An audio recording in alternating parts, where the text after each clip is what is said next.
Hello there. How are you today? Good. I feel like it's a little bit of Groundhog's Day, but same stuff, different location. I don't I guess know. so, although nobody else would know that because this is a fresh recording. First of all, let me do something. So I'm going to do a little intro here. So if you are finding this video on YouTube, you are either a subscriber, and we appreciate you subscribing to our YouTube channel. And if not, and you're just running across this, then you do not know what you're in for. But what you are in for is what we like to call the Pointing It Out podcast that my friend over here, Melissa MacLeod, who is coming to us from up north, sort of Michigan right now. The northern thumb. So thumb of Michigan. There you go. She's typically coming to us from her shop, which is just outside of Detroit, in Grosse Pointe, Michigan, called The Wool and the Floss. I am actually here. I am Megan Holmes, and I am here outside of St. Louis, Missouri, in Kirkwood, at my shop called the Needlepoint Clubhouse. And what Melissa was referring to is that we do these videos, sometimes together, sometimes with other members of the needlepoint industry. But we started filming this earlier this week. Was it Wednesday? It was Wednesday at about 3:30. And away we go. We're chatting, and all of a sudden, bam, the screen freezes. Melissa is gone. I was like, wait, what just happened? I'm looking around. It's beautiful here. They had a major storm in Grosse. Should I reenact my face?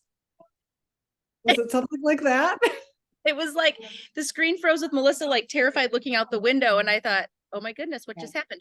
Well, what happened was the Wi-Fi, the power, everything went right. So we intend this week to talk about the Pointing It Out podcast challenge, one of the items on the challenge, which is stitching every day. And what's kind of funny about this is that Melissa began her stitching everyday journey sort of on vacation at her cottage. And now she's back at her cottage to finalize the month of stitching. Is that right? This is true. This is true. So the beginning of the month, I was here. I was very fortunate. I may talk about it here and there that I happen to have a birthday on the 4th of July. And so that week's a little sacred to me, and my family knows it. My friends know it. Everybody knows it. And so I'm always on vacation the week of the 4th of July. And I'm very fortunate to have this lovely lake house that you have visited me at. And I come most every weekend in the summertime, and I work from here on Fridays and Mondays and try to relax on Saturdays and Sundays. So yeah, I'm up here working again. I came a day early because that storm we were talking about resulted in a power outage, tons of down trees, all sorts of damage in our community. And my house still doesn't have power. So I'm very, very fortunate to have a place that does have power, because after a day or so, not having power gets really old. So, yeah. Well, and I will tell you that we don't have storms, but we've got oppressive heat right now. And so if there were no power here, we would all be desperate to be finding air conditioning. So well, it's 90 degrees in Detroit. So yeah, I was like, nope, I'm out. So here I am. So here we go again. So if you are fortunate enough to be in air conditioning or enjoying lovely weather, we hope that you are spending some time stitching, right? So a couple of years ago, well, as I said, I have said before, either fortunately or unfortunately, it took a global pandemic for Melissa and I to come together and create this Pointing It Out podcast that we now have been doing since, I guess it was around the end of 2020. So here we are, 2023. And as a result of the pandemic, a lot of people were doing way, way more stitching. And so a lot of several different shops and several different people in the industry started these challenges. So let's, challenge ourselves to do interesting things with our needlepoint or try new things or whatever it were. So we also hopped onto that bandwagon and created the 21 and 21 challenge and the 22 and 22 challenge. And we are now on to the 23 and 23 challenge. We are not suggesting that you finish 23 pieces because, well, that's just a little crazy. It's easy for a lot of people. It is not easy for me. So yeah, we wanted just to make it a list to work from that would make your stitching life a little richer and a little bit more interesting. Exactly. And so one of those things is to challenge yourself to try to stitch every day. And for a month. for a month. Thank you. Sorry. I was like, wait, every single day of the year? No. Challenge yourself to intentionally stitch every day for a month.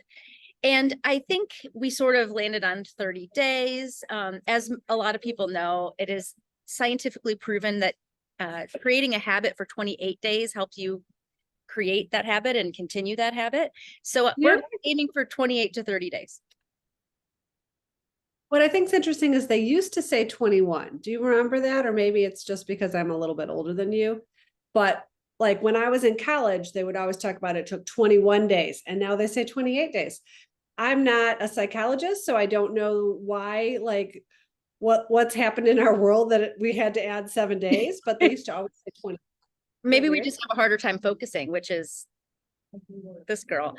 But so anyway, so Melissa and I said, let's try to stitch every day in the month of July because she was starting on vacation and we'd be each other's accountability partners. Well, I was absolutely terrible at being an accountability partner. And about 3 days in, I think you reminded me that I got sick. So you're giving me a pass, which I appreciate.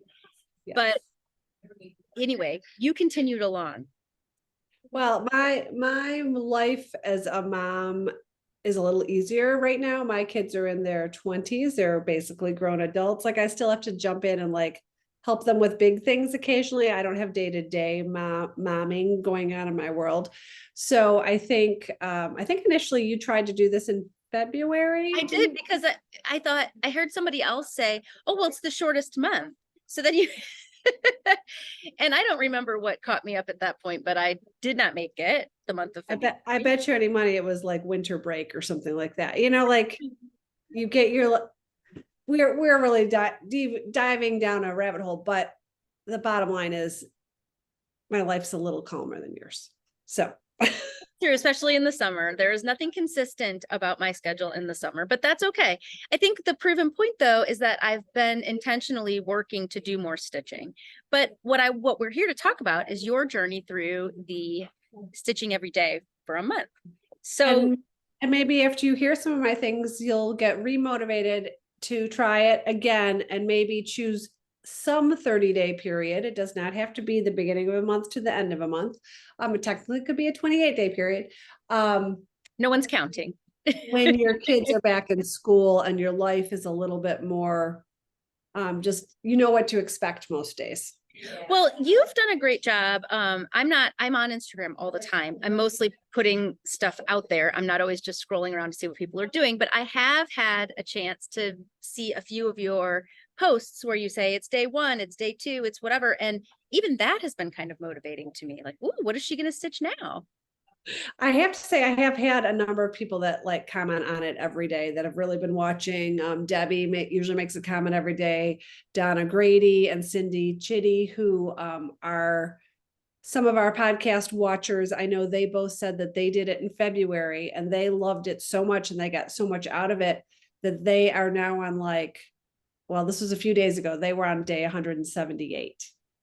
Wow. And they're like, then they're both. That's over half of the year. Well, because they started February 1st, right? Wow.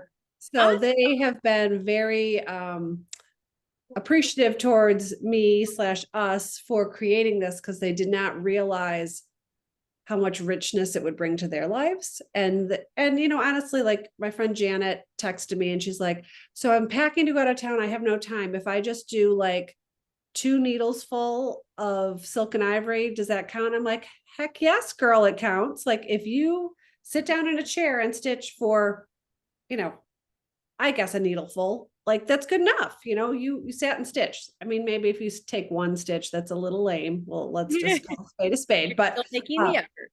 Yes. But if you're like, yeah, there's no time limit. And what I've found with my efforts is that there are some days where I'm like, okay, I haven't had a chance. It's now 10 o'clock. Would rather just get in bed and read a book. And then I'll sit down and I'll get out my needle and my thread. And next thing you know, it's been a half hour and then I go to bed. So, you know, that 5-minute time frame, I'm like, I'll just push through for 5 minutes and that'll do the trick. So anyway, but let's give a little structure to this conversation because sometimes we're not very good at that. So I kind of sat down and like I made a whole list of things that I felt like I got out of it, my takeaways, how I accomplished it, why I decided to do this. So let's talk about why first. So I love a challenge. So I think, you and I talked about it, nobody else got to hear us. I like to, if someone sets out a challenge, I like to do it. You a couple of years ago said, I'm going to do dry January this year. I'm like, oh my God, why would you do that? Fine, I'll do it with you. And so I did dry January. Stitching every day was a lot more fun than dry January. Well, I think that dry January was related to the fact that it was a global pandemic and there might have been too much consumption. And so there needed to be some balance, but that's all right. So, yeah, you said you were going to do it, and I'm like, I'll hop on board with you because I always think, if people are doing things together, it's way more fun, whether it's something that might not be fun or is fun, it's still more fun with a friend. You're doing it So, together. That's exactly right. the January I got my Peloton. There was a challenge out on Peloton to do a workout every day, and I did that, and I was very proud of myself. Again, this has been a lot more fun. So, I don't know. I like a good challenge. So, we also talk about on the podcast, we talk about it in our shops, we talk about it with our stitching friends, that the benefits of stitching to reduce stress, reduce anxiety. I'm fortunate that I'm really not someone who has a lot of anxiety, but probably what I can use some help with is a little work-life balance. And I don't know if it's my personality in general or because I'm a small business owner but I tend to sometimes forget to do things for myself. Like I'm either taking care of my family or I'm working, and then I'm not really doing anything for me. I don't think you're unique. How about that? I think most of us could probably focus a little more on doing things for ourselves, Yes. especially women, right? Yes. And, we're stretched thin. And so that was really the other thing that I was hoping to kind of get back to. People think that when you own a needlepoint shop that you get to stitch all the time. And it's just like any other job. You don't actually get to stitch when you're at work, and you need to make time to make it happen if it's something that's important to you. And I know that when I am stitching on the regular, I'm a much calmer, mellower, collected person. It just that mindfulness of activity is really, really helpful. So those were my motivations for doing this. We also have some really, really, really great prizes. And of course, Megan and I aren't eligible for the prizes. But if you check off your list, all 23 items, including the stitching every day, and if you stitch every day, you can knock off a lot of those other items. Like, oh, good point. I hadn't thought about that. yeah, so if you're stitching every day, then why not make one of them stitching a chart for charity that you bought last December, or if you're going to stitch in December, maybe that's when you do your chart for charity. So a lot of them, I think it's kind of like not in the spirit of things to combine like 5 things all in one project. But this one is screaming for combining things, because one day I did stitch on my oldest project, and can't remember what else is involved. Oh, I did some stump work on one of them. The stump work one this year? I can't remember. I get our challenges mixed up. Anyway, I've done a lot of different things by stitching every day this month. So I think the next thing is to set yourself up for success if you decide to do this. So as Megan mentioned earlier, I decided to start in a time frame when I knew it would be easy. So for me, I was not working the first 10 days of July. So ding, ding, ding, that's like the perfect time to start. So, that was a really carefree time. It could also work the other way. If you have, someone you love and care about that's in the hospital, like that honestly might be a good time for you to start too, because you're sitting by their bedside. They nod off for a little nap, so just pick a time where that there's going to be some kind of built-in time for stitching to at least get yourself started. Right. The other thing that I found is I need a lot of different types of projects to keep my interest. So there are some really focused, smart stitchers out there that pick up one project and they start it and they don't buy anything or stitch anything else until that project is done. I have never been that person. Nope. Same. Well, I was that person at the very, very beginning, of my stitching. I was like, bought a project, did it, and I was like, okay, I'm ready for my next project. But then when you get into the hobby more, you begin to have more interests, I think, and then you kind of collect. But I digress. So for me, it was really important for me to kind of have different projects at the ready. Like I usually have a ornament size project that's super easy to travel with. I usually have something that it has a stitch guide that might be on 18 mesh. I usually have a 13 mesh really simple project. I usually have a 13 mesh project that has a stitch guide. Because this is my also career, I sometimes have a project that I am writing a stitch guide for. So having those different types of projects, like for me, sometimes I shouldn't say can't, I don't want to stitch on 18 mesh at the end of the day. I have challenged eyesight. My eyes are tired by 9 o'clock at night. So picking up a 13 mesh project just feels better for me at that point in the day. So for me, having a bunch of different things, I think really made it helpful because if you're going to stitch every day, you don't, at least for me, did not start out necessarily in the mood to stitch every day. So it helped when I was like, you know what, I just need a 13 mesh basket weave project and do a few needles full and go to bed. And I suppose you could say to yourself, if you're going to stitch every day, that's your project. I'm always going to have that project with me, the one I can take on the run. I can take, you could potentially choose a project that could go in the car, that could go to the baseball game, that could do whatever, so that you had an easier stitch for every day. That could be one person's way of, and I think that's what I think that's what our friend Leslie did. I don't know if you remember Leslie. What is her Needlepoint, Leslie? Thank you. Yes, I was like, what is her handle?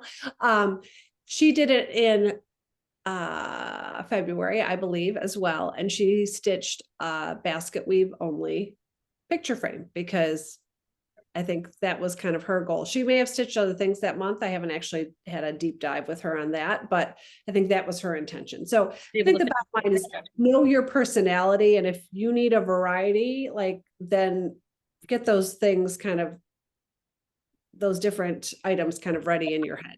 So I love a good, believe it or not, based on your experience working with me on this podcast, I do like a game plan. I really do.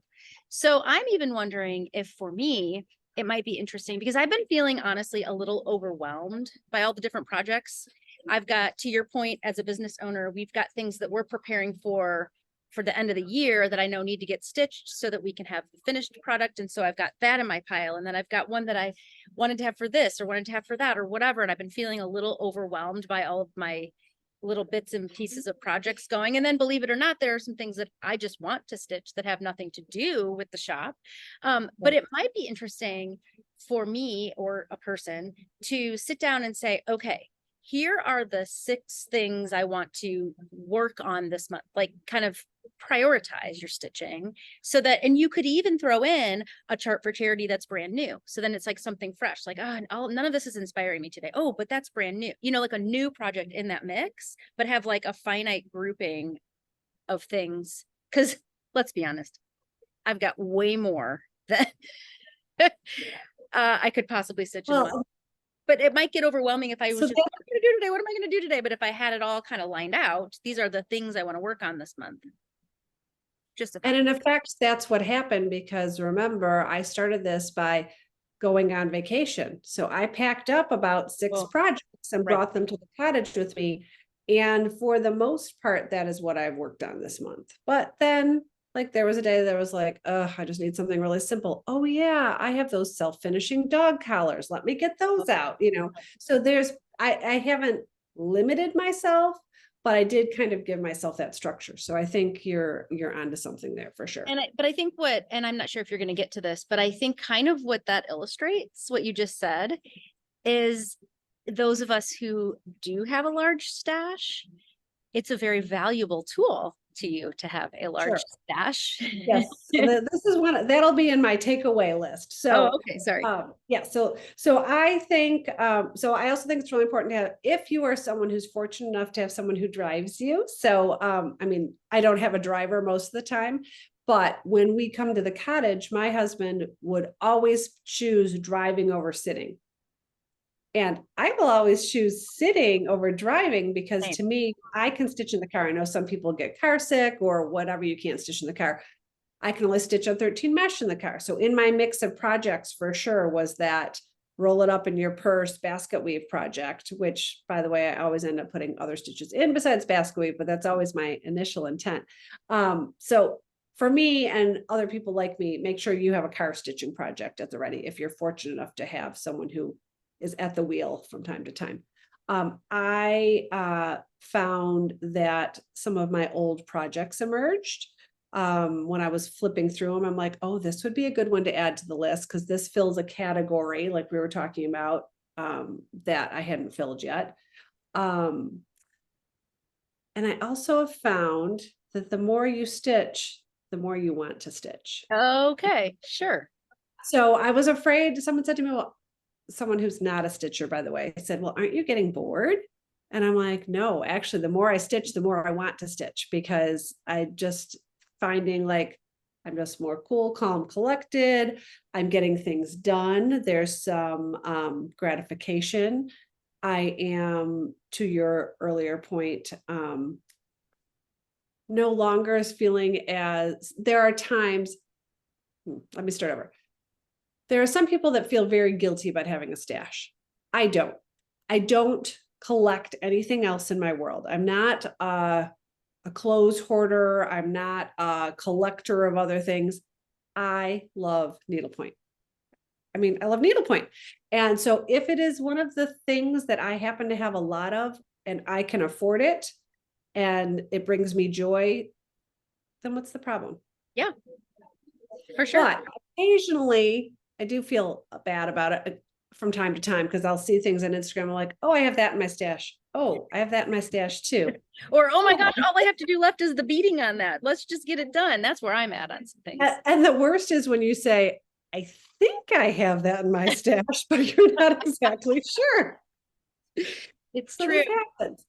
Well, But I think that it's interesting though, back to your point of like the more you're doing it, the happier you are. You know, like they say with little kids, like sleep begets sleep. Do you remember that whole saying? Like if you don't get enough sleep, then they wouldn't get, you know, Right. it's like it's kind of like the accumulating effect, you know, like, oh, I want to get more and I want to get more. And even just naturally, your body might just do that, like the sleep thing. You know, the more sleep you get, the more you can sleep, kind of a thing. Right. And I'm finding that like at the beginning of doing this, I really had to make a conscious effort to make sure I stitched every day. Now it's like it's a habit. You know, I won't feel right if it doesn't happen at some point today. And do you think, you know, the other thing is like creating a habit? I think consistency is something with that. So in other words, like, do you always stitch in the morning or do you always stitch in the evening? Or do you carve out like a time like, oh, every day at 5 o'clock, I'm going to plan to stitch. But if I can't, if, you know, if for some reason you get to it earlier in the day, or is it just kind of catch as catch can? For me, I am not a morning person. You and I have talked about that before. Having little children, like the worst part was having to like force yourself to be somewhat of a morning person. And it's just never been, you know, my thing. I'm not bright-eyed and bushy-tailed. I put out my clothes the night before because I'm just kind of foggy in the morning, all these things. So our friend Heidi at Chaparral Dallas, I know she stitches almost every morning. Like she's an early riser. She gets up, she starts her day out stitching. I'm like, that's great. Will never happen in my world. I am here at the shop, gets up, she sets her alarm. It's something crazy, like 4:30 or something. And she gets up and she makes her tea or coffee and she stitches. She stitches every single day. And I think that was something for me when I was trying to work out consistently, like, okay, the alarm goes off at this time. This is what you're heading out to do, even if you didn't want to, like, that's your time to do it. I can see how stitching might work in that same way, like for Diane or for Heidi. But Yeah. So, but I am not a morning person. So I tend to stitch either in the evenings. And then sometimes I'm, like I said, I'm like about to go to bed. I'm like, oh gosh, I should really sit down and stitch for a few minutes. The other thing that helps me with my stitching is to combine it with other things. So sometimes it's watching TV with my husband in the evening. I love to read. You and I have talked about that so much. And reading and stitching are not complementary things, except for I have an Audible membership that I haven't been using. So I think I've listened to 3 books this month because my husband he's an early riser. He goes to bed at like 9 or 9:30. I pop my little headphones in and I stitch away for an hour and then hit the bed at 10:30. And I'm much happier for it. Yeah. For sure. Yep. The other thing in terms of setting yourself for success, besides having your projects, like a variety of projects, is make sure your stitching's at the ready. So either like leave something in your car. So if you end up having to wait at a doctor's office, you have something. Leave something out on some table in your house that the kids, the cats, the dogs, whatever can't get to. So it's always out. And yes, I tend to be a little bit of a neatnik, but you can have one little corner where that you can leave a project out. It's okay. And if it's out, that for me was half the battle. Like, oh, all I have to do is pick that up and make sure your glasses are there, your scissors are there, whatever your super basic tools are. And if it's there and easy to roll, then you're in good shape. So I think I have a little dish on my bedside table with scissors, glasses, an extra needle. And then when I, wander up with a project or it might be a good idea to have a bedside table, like a nightstand project. There you go. Yeah. I used to stitch in bed all the time. Now, I tend to not do that as much because I leave the light on for too long and it starts to bother my husband after a while. So well, I forgot to mention, I also have a neck thingy and my husband has a headlamp for when he wants to read and I want to turn up, and I've got the neck and I've got the little clippy. We are the nerdiest people ever, but it works. I love my around the neck light. It's actually referred to at our shop as the booby light because of the way I talked about it one day, because a lot of them point straight down and the one we have out. Anyway, we digress. So, and then I do think the point there, excuse me for interrupting you, is if you have the right tools in the right places. So if I have a pair of scissors in my, not glove compartment, middle compartment in my car and the console or whatever. And I've got, the light by the bedside and I've got, just random little bits and parts so that then you're able, because your point is be ready, so kind of give yourself a needle vial and throw it in because I've got one of those in my console too, so that you can, because if you end up with a project, but you don't have a needle, well, you can't stitch every day. Correct. And I did find out during this, and I am like the tool queen. I mean, I am all about, if you having the right tools makes life easier, no matter what area you're talking about in your world. And so like I discovered recently that I didn't own a tail end weaver. It's a like $7 item. Actually, you get 2 of them for $7. And, I made a mistake at the cottage and I'm like, oh, if I only had the tail end weaver that's sitting at the shop, I'm like, I think I can afford to like spring for a $7 item to make my stitching life easier. So, I pretty much put a snag nabbit and scissors in every project bag. Yeah, well, that I had conquered. And then I was just like, oh, and there's a way, there's other ways to, if you make a mistake and you have to cut that stitch in half and you have to weave the ends, and there's lots of ways you can accomplish that task. But the easiest way is to own a $7 tail end weaver. Yeah. Learned that one the hard way. So some of my other takeaways. I'm just glancing at my list to see if I missed anything else about like how to set yourself up for success. It definitely, like I said, has become just habit by now. Like we are filming on the 28th. So today's day 28 for me. I haven't stitched yet, but I have no doubt that it will happen this evening. So I am super excited by that. Donna and Cindy have said, they're on it was 178. So it's probably almost 180 now. Kathy Pender messaged me, said she's stitched every day since January 1st. Oh my gosh. So, and I bet you we're going to get lots of comments, probably lots of comments under this video about how long other people have stitched. So amazing. Yeah, I think it's great. And so I have found that I'm getting work done on some older projects. I am more enthused about stitching than I have been in a very long time, which is a pretty big statement when you own a needlepoint shop. Yeah. I don't feel guilty about my stash. It is supporting my starteritis because I have started 3 new projects this month, which is like probably the last thing in the world I need to do. But 2 of them I finished.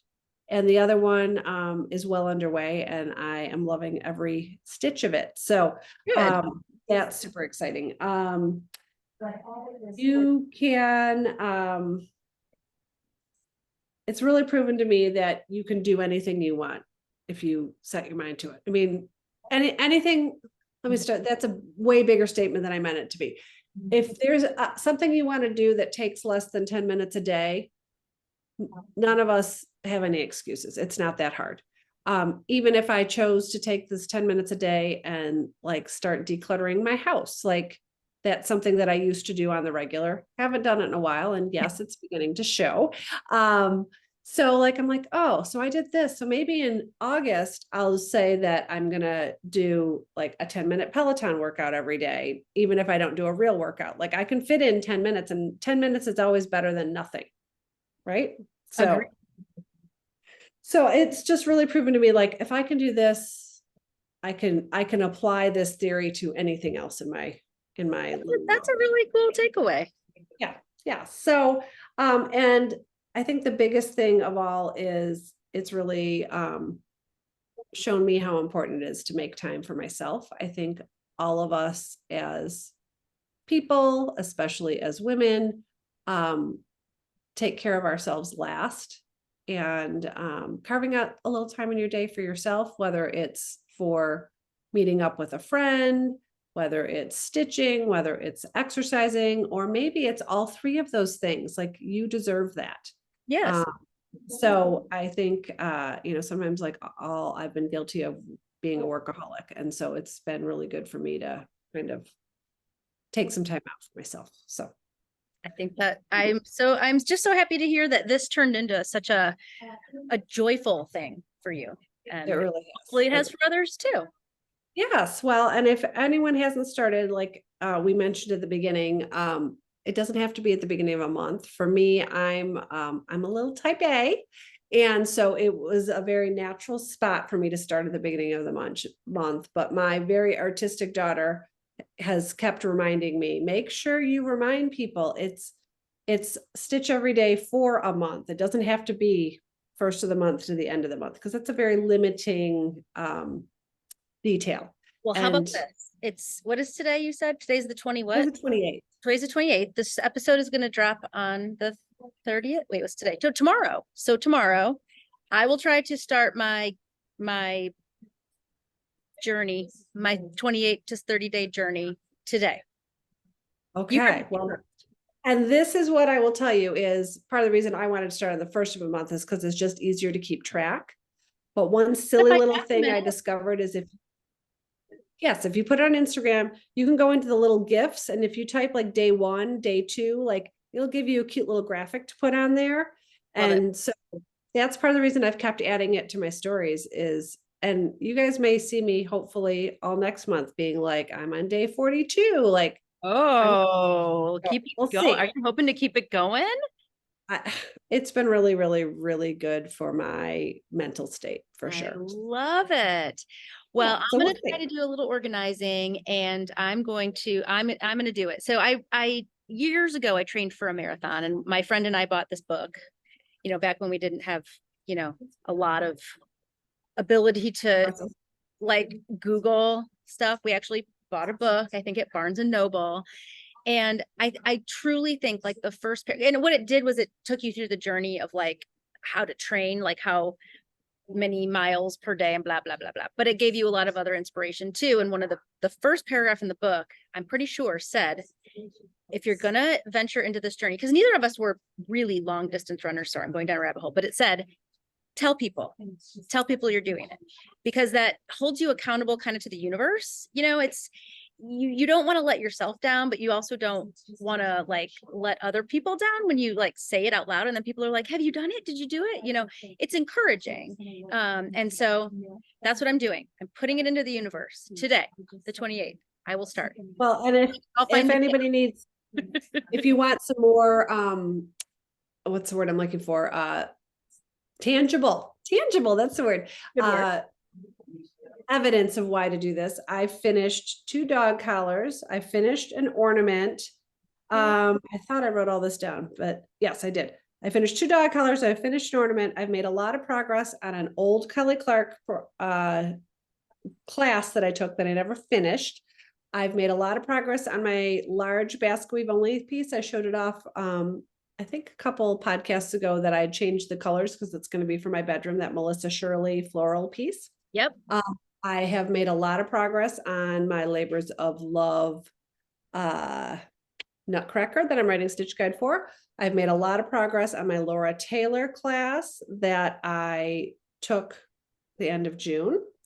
I've also made some progress on a very old Laura Taylor stitch guide kitted large shoreline piece that I hadn't touched, that I literally put on bars at the beginning of the month.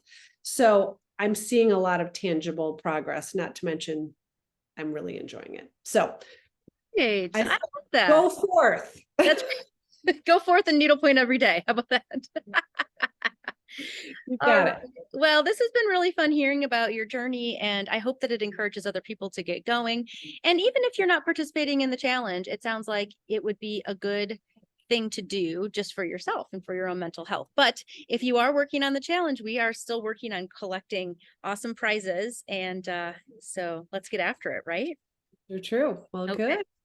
Well, thank you. I'm glad we were able to get this back together. And I'm sorry that you're still dealing with a mess from the storm at home, but hopefully you'll get through it. And it sounds like, to your knowledge, there weren't any real severe injuries or casualties. Not that I've heard, thank the Lord. So as my mom always says, it's just things, it's not people. So yeah, there will be a big run on the condiments in the Kroger aisle. yeah. For sure. Oh man. Yeah. Nobody wants like mayonnaise that's been in a warm refrigerator. No. There's that.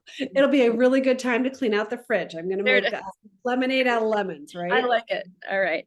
Okay. You guys, well, if you have not subscribed, as we always try to remind you, please do hit that subscribe button. We're here on YouTube, and that will just help you get notifications when we post new videos like this. So have a great weekend and happy stitching every day.